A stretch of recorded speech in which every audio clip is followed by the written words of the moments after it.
Sa video na ito, matutuklasan mo ang 5 simpleng prutas na tahimik na kayang baguhin ang iyong tulog, panunaw, kalusugan ng puso, at maging ang iyong memorya, simula ngayong gabi. Hindi ito impormasyong para sa lahat.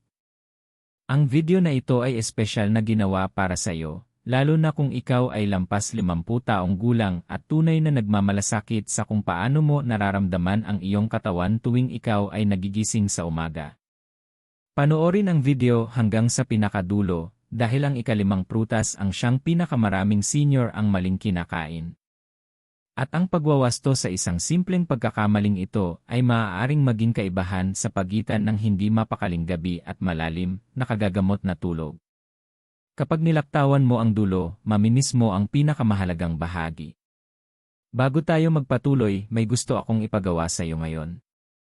Mag-comment sa ibaba at sabihin kung saan ka nanonood, ang iyong bansa o lungsod. Nakakatulong ito upang malaman namin na naaabot namin ang mga senior sa buong mundo na seryoso sa kanilang kalusugan. Ngayon, makinig kang mabuti. Habang pumapasok tayo sa bagong taon, maraming senior ang tahimik na nahihirapan. Mahinang tulog. Mabigat na pakiramdam ng tiyan. Masakit na mga kasukasuan. Malabong pag-isip. At iniisip ng karamihan na ito ay normal lang sa pagtanda. Hindi ito totoo. Ang kinakain mo sa gabi ay alinman sa tumutulong sa katawan mong mag-ayos at maghilom, o unti-unti itong sinisira. At ang katotohanan ay, karamihan sa mga senior ay maling pagkain ang kinakain bago matulog nang hindi nila namamalayan. Kung naniniwala kang responsibilidad mo ang iyong kalusugan, maglagay ng maya sa comment section ngayon. Ang video na ito ay hindi tungkol sa uso. Hindi rin ito tungkol sa mamahaling supplements. Ito ay tungkol sa simpleng prutas, may basihang siyensya, at pinagkakatiwalaan ng mga kilalang nutrition experts, na tunay na kayang gamitin ng iyong katawan habang ikaw ay natutulog. Bawat prutas na tatalakay natin ay may tiyak na layunin. May isang nagpaparelax ng kalamnan. May isang sumusuporta sa panunaw. May isang nagpapabuti sa sleep hormones. May isang nagpoprotekta sa puso. At may isang, kapag tama ang pagkain, na makakatulong sa iyong gumising na mas magaan ang pakiramdam at mas malinaw ang isip. At gusto kong maging napakalinaw. Kapag nanatili ka hanggang sa dulo, mauunawaan mo kung kailan, paano, at gaano karami ang dapat kainin dahil ang tamang prutas na kinain sa maling oras ay maaaring mawalan ng benepisyo. Kung seryoso ka sa pamumuhay ng iyong senior years na may lakas at dignidad, ang channel na ito ay para sa iyo. Ito ang gintong sustansya, kung saan pinag-uusapan namin ang pagkaing nagpapatibay ng buhay, hindi ang mga shortcut. Kaya bago tayo magpatuloy, siguraduhin nakasubscribe ka sa channel. Itap ang subscribe button ngayon at bigyan ng thumbs up ang video. Ipinapaalam ito sa system na ipakita ang mensaheng ito sa mas maraming senior na nangangailangan nito. Manatili ka. Maaaring simple ang impormasyong ito, ngunit kaya nitong baguhin kung paano ka matutulog ngayong gabi, kung paano mo mararamdaman ang bukas, at kung paano ka tatanda sa mga susunod na taon. Pagkatapos ng edad na 50, ang iyong katawan ay hindi na gumagana tulad noong ikaw ay nasa 30 o 40. Hindi ito pananakot. Ito ay biyolohiya. At habang mas maaga mo itong nauunawaan, mas may kontrol ka sa iyong kalusugan.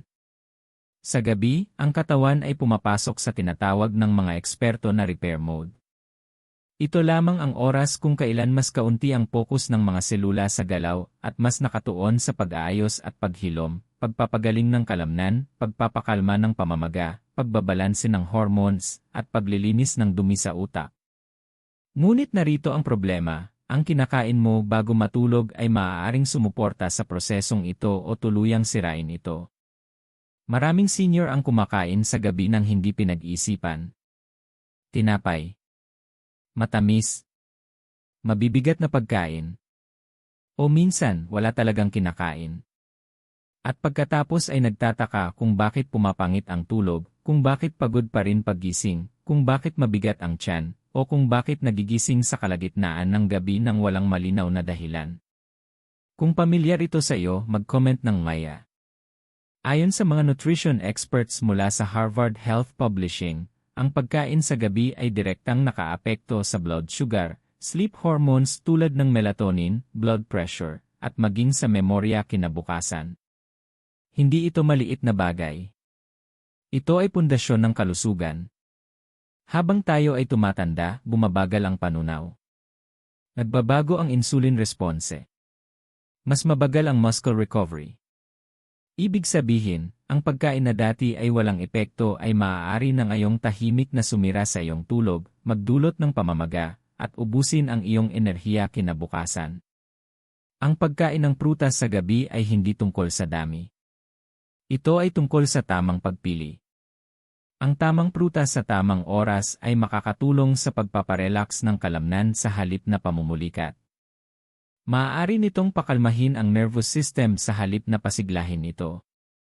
Sinusuportahan nito ang iyong bituka upang hindi ka bloated habang nakahiga. At tinutulungan nito ang iyong utak na pumasok sa malalim at nakagagamot na tulog. Kung naniniwala ka na ang tulog ay isa sa pinakamakapangyarihang gamot, mag-comment ng Sleep Yes Medicine ngayon. Ito ang dahilan kung bakit mahalaga ang video na ito. Dahil maraming senior ang nakatuon lamang sa kinakain sa araw, ngunit binabaliwala ang mga huling oras bago matulog kung kailan ang katawan ay pinakasensitibo at pinakamarupok. At maging direkta tayo. Ang mahinang tulog ay hindi lang tungkol sa pagod. Ang mahinang tulog ay nagpapataas ng panganib ng high blood pressure, paghina ng memorya, pagdagdag ng timbang, at paghina ng resistensya. Hindi ito bigla ang problema. Unti-unti itong nabubuo gabi-gabi. Kung sang-ayon ka na ang pag-iwas ay mas mabuti kaysa gamutan, magbigay ng thumbs up sa video na ito. Habang nagpapatuloy tayo, pakinggan mo ito hindi lang gamit ang tainga, kundi gamit ang sarili mong karanasan. Isipin kung paano ka gumigising. Isipin kung gaano kadalas napuputol ang iyong tulog. Isipin ang iyong pakiramdam sa tiyan tuwing gabi. Dahil ang mga prutas na ibabahagi ko sa iyo ay pinili sa iisa lang na dahilan. Nakikipagtulungan sila sa tumatandang katawan, hindi laban dito. Manatili ka. Ang susunod na prutas ay maaaring magpaliwanag ng isang problemang isinisisi mo sa edad, ngunit ang edad ay hindi ang tunay na dahilan. Diretso na tayo sa unang prutas, dahil ito ay simple, abot kaya, at nasa maraming tahanan na, ngunit minamaliit ng karamihan sa mga senior ang kapangyarihan nito kapag kinain sa tamang oras. Ang saging ay hindi lang basta prutas. Para sa mga senior, ito ay isang natural na pamparelax ng kalamnan at taga-suporta ng maayos na tulog kapag ginamit ng tama. Habang tayo ay tumatanda, mas mabilis nawawala ang magnesium sa katawan. Isa ito sa mga pinakakaraniwang kakulangan sa mineral ng matatanda, at maraming tao ang hindi ito namamalayan. Ang magnesium ang responsable sa pagpapakalma ng mga kalamnan, pagpaparelax ng mga ugat, at pag-iwas sa pamumulikat sa gabi. Kapag mababa ang magnesium, pumapangit ang tulog, sumasakit o kumikirot ang mga binti, at hindi mapakali ang katawan sa gabi. Ang saging ay likas na mayaman sa magnesium at potassium. Ang potassium ay tumutulong sa maayos na tibok ng puso at balanse ng kalamnan, habang ang magnesium ay tumutulong sa pagbagal at pagpapahinga ng buong sistema ng katawan. Ang kombinasyong ito ay napakalakas, lalo na bago matulog. Naglalaman din ang saging ng tryptophan. Ito ay isang amino acid na ginagamit ng katawan upang gumawa ng serotonin, na kalaunan ay nagiging melatonin, ang hormone na nagsasabi sa utak na oras na para matulog. Hindi ito biglaan. Isa itong natural na proseso, at ito mismo ang kailangan ng mga senior. Ayon sa mga eksperto mula sa Mayo Clinic, ang mababang antas ng magnesium ay may kaugnayan sa mahinang kalidad ng tulog, pamumulikat ng kalamnan, at mas matinding pagkapagod sa matatanda. Hindi ito haka-haka. Ito ay dokumentadong siyensya. Ngayon, makinig kang mabuti dahil mahalaga kung paano mo kinakain ang saging. Ang pagkain ng malaking saging sa hating gabi ay maaaring magpataas ng blood sugar. Mawawala ang layunin. Ang layunin ay kapayapaan, hindi pagpapasigla. Ito ang tamang paraan. Kumain ng kalahati hanggang isang maliit na hinog na saging, mga 30 hanggang 60 minuto bago matulog. Walang asukal. Walang pulot. Walang ice cream. Prutas lang. Huwag itong kainin kasama ng tinapay. Huwag itong i-blend sa matamis na smoothie. Ang mga kombinasyong ito ay nagpapasigla sa sistema at sumisira sa tulog. Kung nakaranas ka na ng pamumulikat ng binti, restless legs, o iyong hindi komportableng pakiramdam na parang kailangan mong gumalaw sa gabi, maaaring kakulangan sa mineral ang tinutugunan ng prutas na ito, hindi edad. Kung sang-ayon ka na ang natural na solusyon ay dapat unahin bago ang gamot, maglagay ng laya sa comments ngayon. Ang saging ay lalong kapaki-pakinabang para sa mga senior na tense sa gabi. Hindi lubusang nakaka-relax ang kalamnan o nagigising na naninigas ang katawan sa umaga. Ngunit nais kong maging tapat sa iyo, hindi mahiwaga ang saging. Pinakamabisa ito kapag sinasadya at tama ang dami. Ito ay tungkol sa pagsuporta sa natural na ritmo ng katawan, hindi sa pamimilit. Kung ikaw ay regular na kumakain ng saging, mag-comment ng banana sa ibaba. Ipaalam mong nandito ka. At kung pinahahalagahan mo ang nutrisyon na simple, abot kaya, at may basihang eksperto, siguraduhing nakasubscribe ka sa gintong sustansya. Bigyan ng thumbs up ang video para mas maraming senior ang matutong alagaan ang kanilang katawan sa tamang paraan. Manatili ka, dahil ang susunod na prutas ay hindi lang tungkol sa tulog, kundi tungkol sa panunaw, at para sa maraming senior, panunaw ang tunay na dahilan kung bakit nasisira ang tulog sa gabi. Ngayon, lumipat tayo sa susunod na prutas, dahil para sa maraming senior, ang tunay na dahilan ng mahinang tulog ay hindi nagsisimula sa utak, kundi sa tiyan. Ang papaya ay isa sa mga pinakamakapangyarihan, ngunit madalas baliwalain na prutas para sa mga senior, lalo na pagdating sa gabi at maayos na panunaw. Habang tayo ay tumatanda, kumakaunti ang digestive enzymes na ginagawa ng katawan.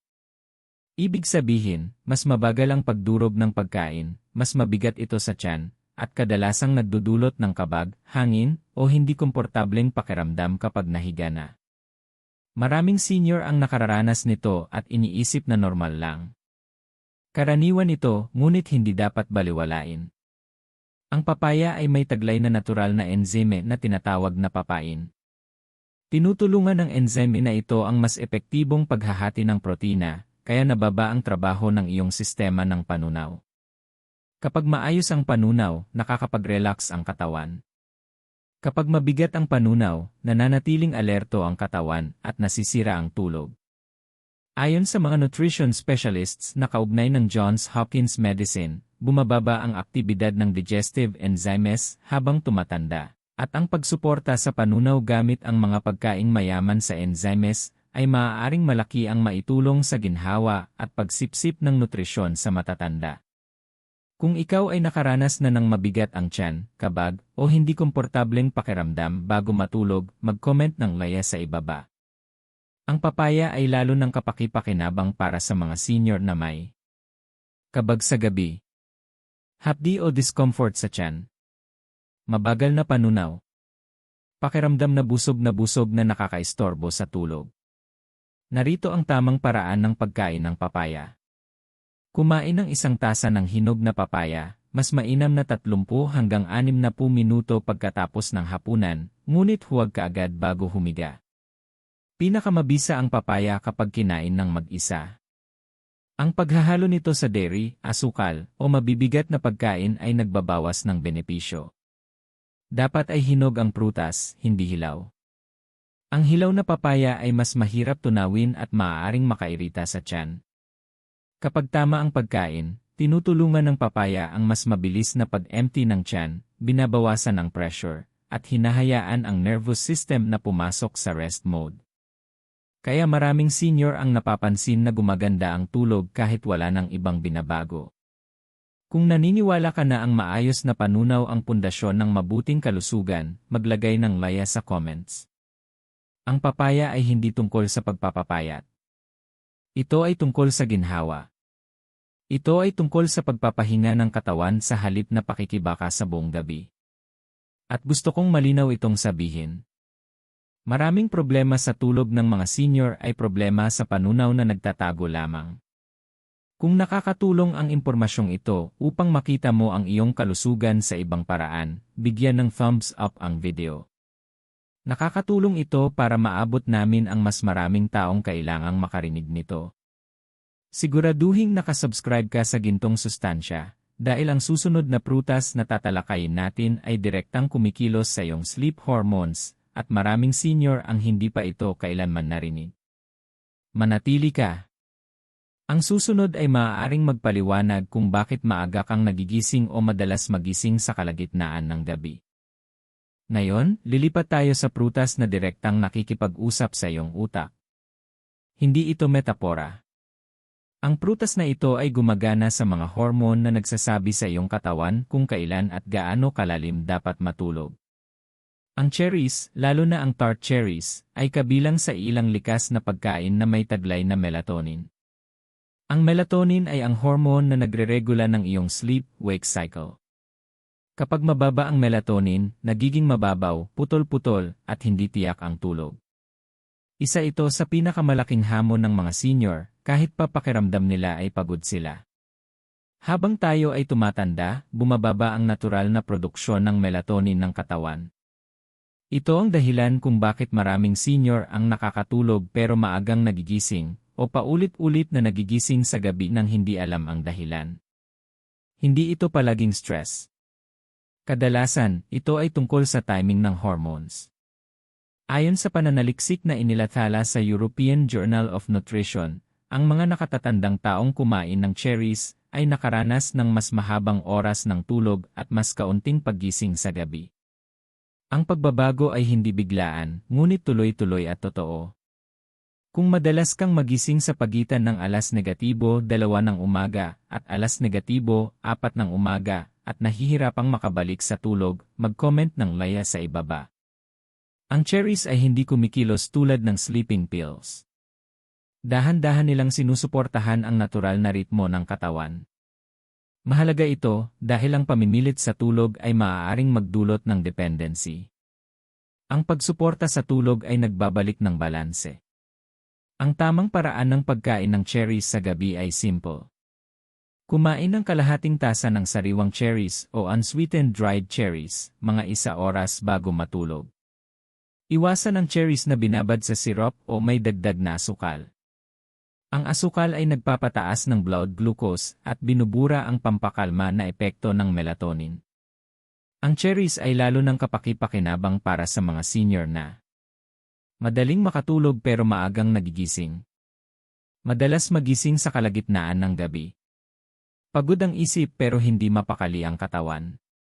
Kung naniniwala ka na ang natural na suporta sa tulog ay mas mabuti kaysa gamot, maglagay ng laya sa comments ngayon. Gusto kong sabihin ito ng malinaw, ang mahinang tulog ay hindi maliit na problema. Kapag paulit-ulit na naabala ang tulog gabi-gabi, tumataas ang pamamaga, humihina ang memorya, mas mahirap kontrolin ang blood pressure, at nanghihina ang immune system. Ang tulog ay hindi opsyonal. Ito ay pag-aayos at paghilom. Kung nabubuksan nito ang iyong mga mata, bigyan ng thumbs up ang video. At kung nais mo ng mas maraming gabay sa nutrisyon na nagrerespeto sa iyong edad at sa tunay na pangangailangan ng katawan, siguraduhing nakasubscribe ka sa Gintong Sustansya.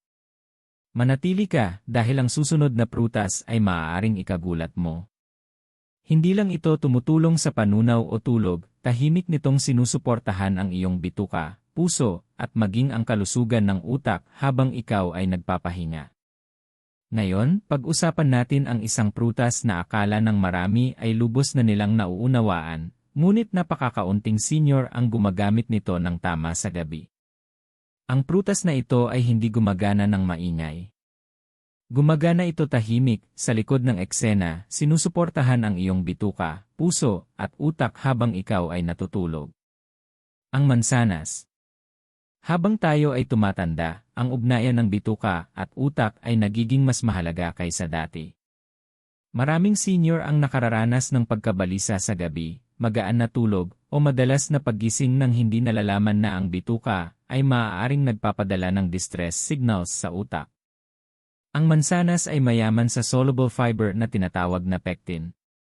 Ang pectin ay pinapakain ang mabubuting bakterya sa bituka, at ang malusob na gut bacteria ay tumutulong sa pagkontrol ng pamamaga, pagpapatatag ng blood sugar, at maging sa regulasyon ng mood. Ito ang dahilan kung bakit ang gut health ay tinatawag na ngayong ikalawang utak. Binibigyang diin ng mga eksperto mula sa Cleveland Clinic na ang mas maayos na kalusugan ng bituka ay may kaugnayan sa mas magandang kalidad ng tulog, mas malakas na resistensya, at mas matatag na antas ng enerhiya sa mga nakatatanda. Kung naniniwala kang nakaapekto ang panunaw sa iyong tulog, mag-comment ng via sa ibaba. Hindi tulad ng ilang prutas na mabilis magpataas ng blood sugar, ang mansanas ay dahan-dahang naglalabas ng asukal. Ang mabagal na paglabas na ito ay tumutulong na maiwasan ang biglaang pagbaba ng blood sugar sa gabi, na maaaring magpagising sa iyo at magdulot ng pagkabalisa o panginginig. Ngunit narito ang susi, mahalaga ang dami at oras. Ang tamang paraan ng pagkain ng mansanas sa gabi ay ito. Isang maliit na mansanas, kainin kasama ang balat, mga 1 oras bago matulog. Nguyain ng dahan-dahan. Huwag magmadali. Huwag kumain ng malaking mansanas sa hating gabi. Huwag magdagdag ng peanut butter, asukal, o caramel. Ang mga dagdag na ito ay ginagawang pabigat sa panunaw ang isang prutas na sanay pampakalma. Ang mansanas ay lalo ng kapaki-pakinabang para sa mga senior na bigla ang nagigising sa gabi, nakakaramdam ng pagkabalisa o hindi mapakali bago matulog. May hindi regular na panunaw. Nagbabantay ng cholesterol o blood sugar.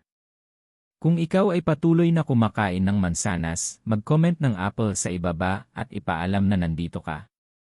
Maaaring simple ang prutas na ito, ngunit ang simple ay hindi nangangahulugang mahina. Ang tuloy-tuloy na maliliit na gawi ang lumilikha ng pangmatagalang kalusugan, lalo na sa iyong senior years.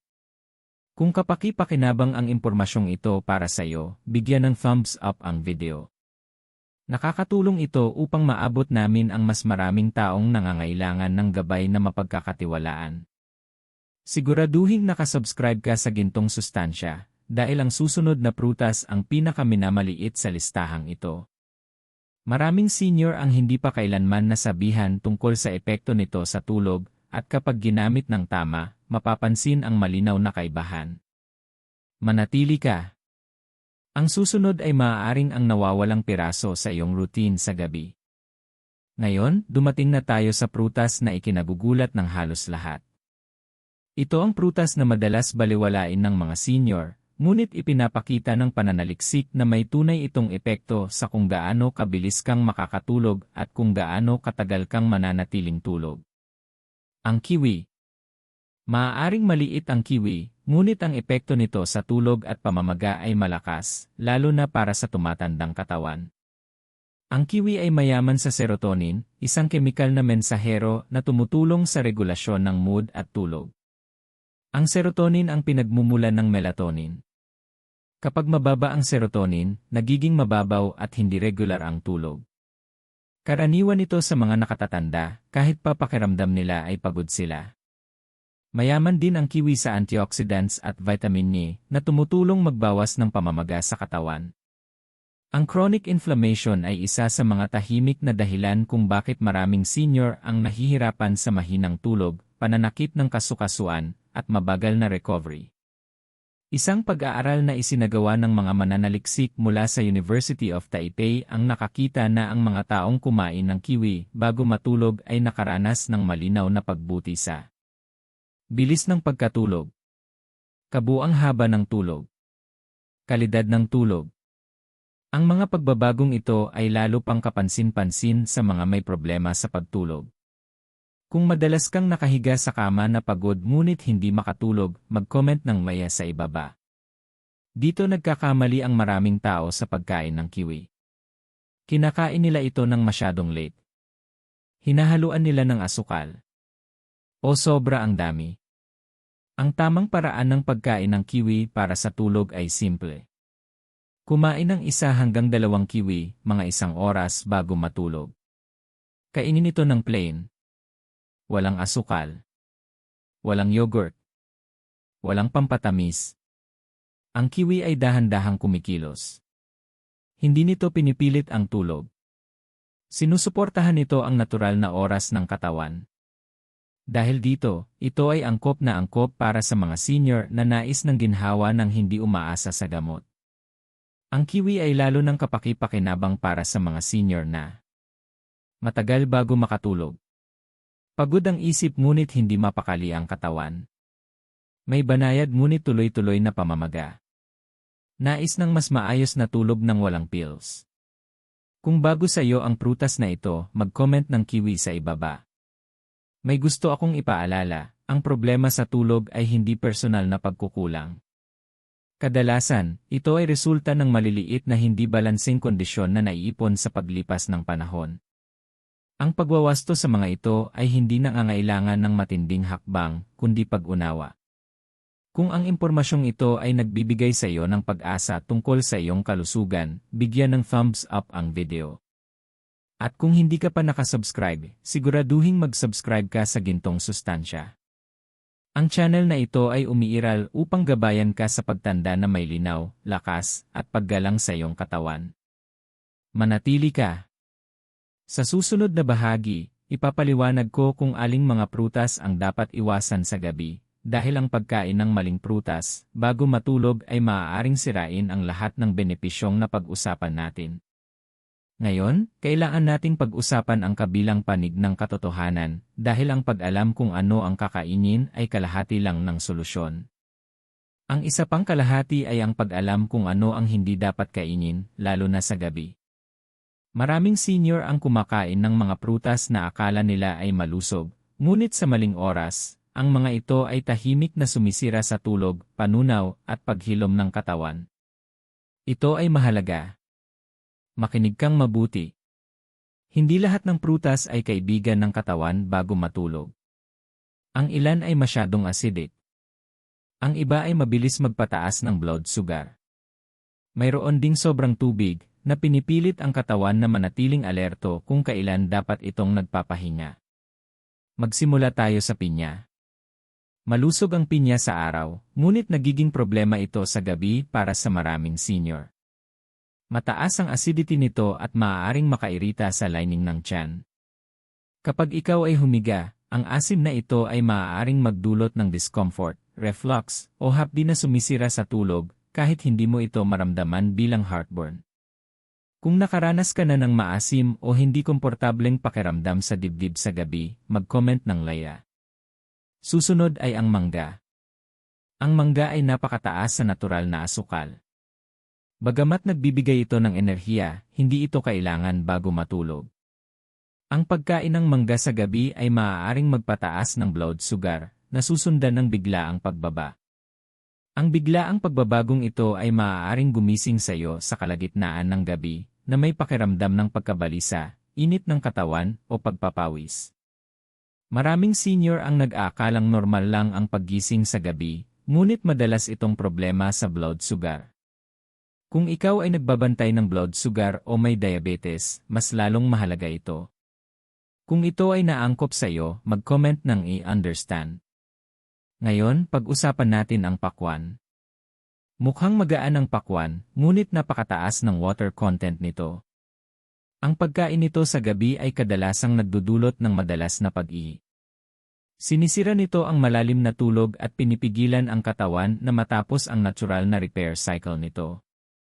Kung ikaw ay nagigising ng maraming beses sa gabi para umihi, mag-comment ng via sa ibaba.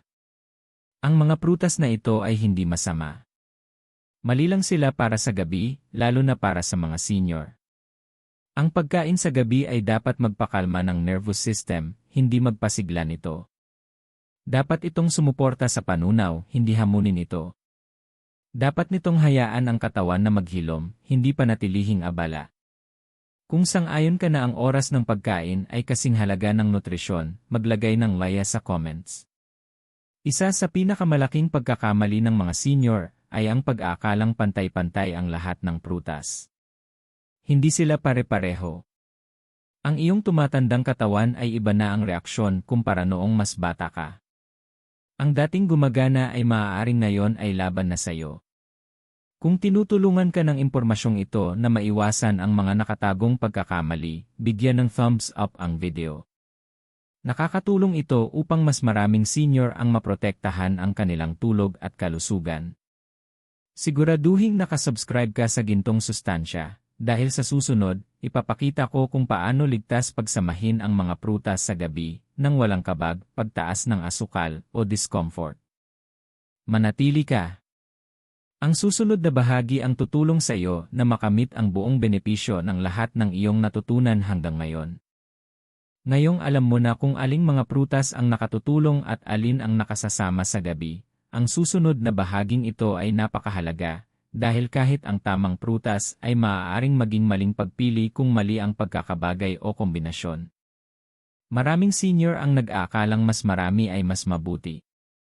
Mas maraming prutas. Mas maraming halo. Mas maraming variety. Ngunit sa gabi, hindi gusto ng katawan ang komplikasyon. Gusto nito ang pagiging simple. Sa gabi, mas mabagal ang sistema ng panunaw. Mas kaunti ang enzymes. Ang metabolismo ay naghahanda na para magpahinga. Kapag pinuno mo ito ng maraming kombinasyon, nagiging trabaho ang panunaw at ang trabaho ay nagpupuyat sa katawan. Kaya ang unang tuntunin ay simple. Isang prutas sa isang pagkakataon. Huwag pagsamahin ang saging at mansanas. Huwag pagsamahin ang papaya at yogurt. Huwag gawing fruit bowl o smoothie ang prutas sa gabi. Kung nakaranas ka na ng kabag o hindi komportableng pakiramdam matapos kumain ng halo-halong prutas sa gabi, mag-comment ng Leah. Ang ikalawang tuntunin ay kasing halaga. Walang dagdag na asukal. Ang pulot, syrup, condensed milk, at mga pampatamis ay nagpapataas ng blood sugar. Kahit ang natural na asukal na idinadagdag sa prutas, ay maaaring burahin ang pampakalma na epekto na inaasahan mo. Ang pagtaas ng blood sugar sa gabi ay kadalasang nagreresulta sa pagising na pagod, hindi mapakali, o pawisan. Kung sang-ayon ka na walang lugar ang asukal bago matulog, mag-comment ng sugar sa ibaba. Ang ikatlong tuntunin. Walang dairy kasabay ng prutas sa gabi. Ang gatas, yogurt, at cream ay nagpapabagal ng panunaw kapag isinama sa asukal ng prutas. Ang kombinasyong ito ay kadalasang nagdudulot ng kabag, hangin, at discomfort, lalo na sa mga senior na mas kaunti na ang digestive enzymes. Kung nagbibigay sa iyo ng hindi magandang pakiramdam ang dairy sa gabi, mag-comment ng I feel this. Ang ikaapat na tuntunin. Walang tinapay o butil kasabay ng prutas sa gabi. Ang tinapay, crackers, o cereal na sinamahan ng prutas ay nagbibigay ng mabigat na carbohydrate load. Pinapataas nito ang insulin at pinananatiling alerto ang nervous system kung kailan dapat itong nagpapakalma. Ang prutas sa gabi ay hindi pagkain. Ito ay pantulong lamang. Kung naniniwala ka na ang pagkain ay dapat sumuporta sa tulog, hindi sumira rito, maglagay ng laya sa comments. Narito ang simpleng formula na dapat tandaan. Isang prutas. Plain. Tamang oras. Katamtamang dami. Ang ganitong paraan ay nagbibigay daan sa katawan na gamitin ang sustansya para sa paghilom, sa halip na makipagbuno sa panunaw ng mga kombinasyong hindi na nito kayang hawakan. Kung nilinaw nito ang pagkalito na matagal mo nang dinadala, bigyan ng thumbs up ang video. Siguraduhing nakasubscribe ka sa gintong sustansya, dahil sa susunod, pag-uusapan natin ng tapat, walang paligoy-ligoy, kung ano talaga ang ibig sabihin ng pagtanda, at kung paano ang maliliit na desisyong tulad nito ang nagtatakda kung ang iyong mga susunod na taon ay magiging mapayapa o puno ng hirap. Manatili ka. Ang susunod na bahagi ay mas malalim pa kaysa pagkain. Ngayon, maging tapat tayo. Walang teorya. Walang pampalubag loob na kasinungalingan. Ang bahaging ito ay totoo at mas mahalaga kaysa alinmang prutas na napag-usapan natin. Pagkatapos ng edad na 50, mas tahimik nang nagsasalita ang katawan. Hindi na ito sumisigaw tulad ng dati. Bumubulong na lamang ito. At maraming senior ang hindi nakikinig. Ang paninigas na nararamdaman mo sa umaga. Ang pagod na hindi lubusang nawawala. Ang magaan at putol-putol na tulog. Ang panunaw na mas mabagal kaysa dati. Hindi ito parusa. Mga senyales ito. Ang pagtanda ay hindi nangangahulugang dapat kang magdusa. Ngunit nangangahulugan ito na ang katawan ay nangangailangan ng mas malaking respeto, mas malalim na kamalayan, at mas maingat na mga desisyon. Maraming tao ang naghihintay na may masira muna bago magbago. Isang diagnosis. Isang pag-ospital. Isang reseta na nagiging panghabang buhay. Ngunit sa totoo lang, matagal nang humihingi ng tulong ang katawan. Kung naniniwala ka na ang maagang pakikinig ay mas matalino kaysa huling pag-aayos, mag-comment ng I agree. Ang pagkain ay isa sa pinakamalinaw na paraan ng pakikipag-usap ng katawan sa iyo. Kapag kumain ka sa paraang sumusuporta sa paghilom, tumutugon ang katawan sa mas maayos na tulog, mas magaan na panunaw, mas malinaw na pag-isip, at mas matatag na enerhiya. Kapag binalewala mo ang mga pangangailangang ito, umaangkop ang katawan, ngunit may kapalit. Hindi ito tungkol sa pagiging perpekto. Ito ay tungkol sa intensyon. Ang isang prutas sa gabi ay maaaring mukhang maliit na bagay. Ngunit ang maliliit na desisyon, kapag inuulit araw-araw, ang humuhubog kung paano ka tatanda. Sila ang magtatakda kung ang iyong mga susunod na taon ay mabigat o kayang-kaya, balisa o kalmado, umaasa o may kakayahan. Kung sang-ayon ka na mahalaga pa rin ang iyong kalusugan, mag-comment ng LA Health Matters ngayon. Hayaan mong sabihin ko ito ng diretsyo. Hindi ka masyadong matanda para bumuti ang pakiramdam. Hindi ka huli para gumaling. At hindi ka mahina dahil gusto mo ng ginhawa at lakas sa iyong senior years. May kahangahangang kakayahan ang katawan na tumugon at maghilom kapag ito ay sinusuportahan ng tama. Kung ang mensaheng ito ay tumama sa iyo, bigyan ng thumbs up ang video. Ipinapakita nito sa iba na mahalagang pag-usapan ang ganitong usapan. At kung hindi mo pa nagagawa, mag-subscribe ka sa gintong sustansya. Ang channel na ito ay umiiral upang tulungan kang tumanda ng may linaw, dignidad, at kumpiyansa, hindi kalituhan o takot.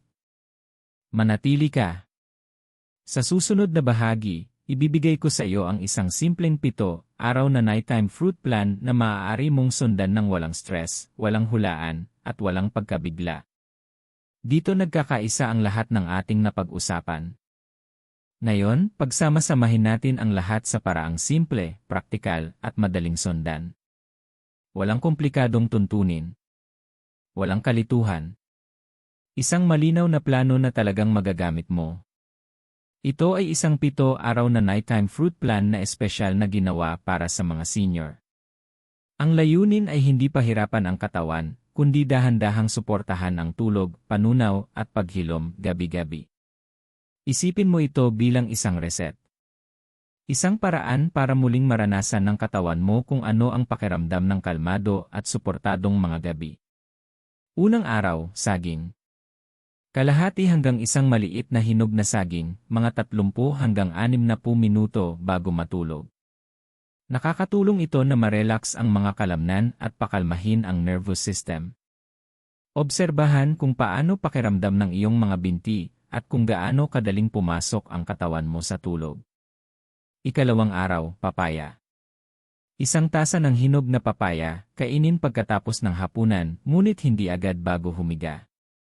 Pansinin kung mas magaan ang pakiramdam ng tiyan, at kung bumababa ang kabag o discomfort sa gabi. Ikatlong araw, mansanas. Isang maliit na mansanas na may balat, mga 1 oras bago matulog. Nguyain ng dahan-dahan. Tingnan kung mas nagiging tuloy-tuloy ang tulog at kung nababawasan ang paggising sa gabi. Ika-4 na araw, kiwi. 1 hanggang 2 kiwi, kainin ng plain, 1 oras bago matulog. Pansinin kung mas mabilis kang nakakatulog at kung mas malalim ang tulog. Ika-5 araw, cherries. Kalahating tasa ng sariwa o walang asukal na cherries, 1 oras bago matulog. Obserbahan kung ilang beses kang nagigising sa gabi at kung mas presko ang pakiramdam mo sa umaga. Ika-6 na araw, saging muli. Bumalik sa saging at tingnan kung mas mabilis na tumugon ang katawan kumpara noong unang araw. Tinutulungan ka nitong makilala ang mga pattern ng reaksyon ng iyong katawan. Ikapitong araw, ikaw ang pipili. Piliin ang prutas na pinakamagandang epekto sa iyo sa buong linggo. Tinuturuan ka nitong makinig sa katawan mo, hindi lang sa mga tuntunin. Kung gusto mo ang mga simpleng planong may saysay, mag-comment ng I like this sa ibaba. Huwag mong baguhin ang iba pang bahagi ng routine mo sa loob ng linggong ito. Panatilihing magaan ang hapunan. Iwasan ang mabibigat na merienda sa gabi. Hayaan mong gawin ng prutas ang trabaho nito. Ang planong ito ay hindi tungkol sa pilitang resulta. Ito ay tungkol sa kamalayan. Kapag binigyan mo ang katawan ng pare-pareho at banayad na suporta, sinasabi nito sa iyo kung ano ang gumagana. Kung may napansin kang kahit maliliit na pagbabago, mas malalim na tulog, mas magaan ang paggising, mas kalmadong pakiramdam sa gabi, mahalaga yon. Ang maliliit na pagbuti ay nagiging mas malaki sa paglipas ng panahon. Kung sa tingin mo ay kaya mong sundan ang planong ito, bigyan ng thumbs up ang video. At kung gusto mo ng mas estrukturado at senior-friendly na gabay tulad nito, siguraduhing nakasubscribe ka sa Gintong Sustansya. Gumagawa tayo ng mga gawin na gumagalang sa katawan, hindi nagpapabigat dito. Manatili ka. Sa huling bahagi, iiwan kita ng isang mensaheng kailangan mong marinig, lalo na kung ikaw ay pagod, nawawala ng gana, o nag-aalinlangan sa kalusugan mo. Bago natin tapusin ang video na ito, huminto ka muna sandali at makinig, hindi lang gamit ang tainga, kundi gamit ang puso. Ang iyong mga huling taon ay hindi dapat punang tuloy-tuloy na discomfort, kalituhan, o tahimik na pagdurusa. Dapat itong mamuhay ng may linaw, lakas, at kapayapaan. Ngunit magyayari lang iyon kapag pinili mo ang sarili mo, araw-araw, kahit sa maliliit na paraan. Ngayong gabi, hindi mo kailangan ng malaking pagbabago. Hindi mo kailangan ng mahal na supplements. Hindi mo kailangang maging perpekto. Kailangan mo lang ng isang may intensyong desisyon. Isang prutas. Sa tamang oras. Para sa tamang dahilan. Ang simpleng desisyong iyon ngayong gabi ay maaaring magbunga ng mas maayos na tulog, mas kalmadong panunaw, at katawan na suportado, hindi stressed. At kapag nagising ka na kahit bahagyang mas magaan ang pakiramdam, ipapaalala nito sa iyo na posible pa ring bumuti. Hayaan mong sabihin ko ito ng malinaw. Hindi ka masyadong matanda para gumaan ang pakiramdam. Hindi ka mahina dahil gusto mo ng pahinga. At hindi ka nag-iisa sa paglalakbay na ito. Kung ang video na ito ay nagbigay sa iyo ng pag-asa, mag-comment ng I choose my health sa ibaba. Ang kalusugan ay hindi binubuo sa isang araw. Ito ay binubuo sa pamamagitan ng pare-pareho at may paggalang na mga desisyon. At ang katotohanang napanood mo ang video hanggang dulo ay may sinasabi, may pakialam ka. Yan pa lang ay lamang ka na. Kung hindi mo pa nagagawa, mag-subscribe ka sa Gintong Sustansya. Ang channel na ito ay nandito upang samahan ka sa pagtanda ng may karunungan, hindi takot. Bigyan ng thumbs up ang video para mas maraming senior ang makahanap ng gabay na tunay na nakakatulong. At panghuli, gusto kong marinig ka. Aling prutas ang sisimulan mo ngayong gabi? Ay comment mo sa ibaba. Alagaan mo ang sarili mo. Nakikinig ang iyong katawan.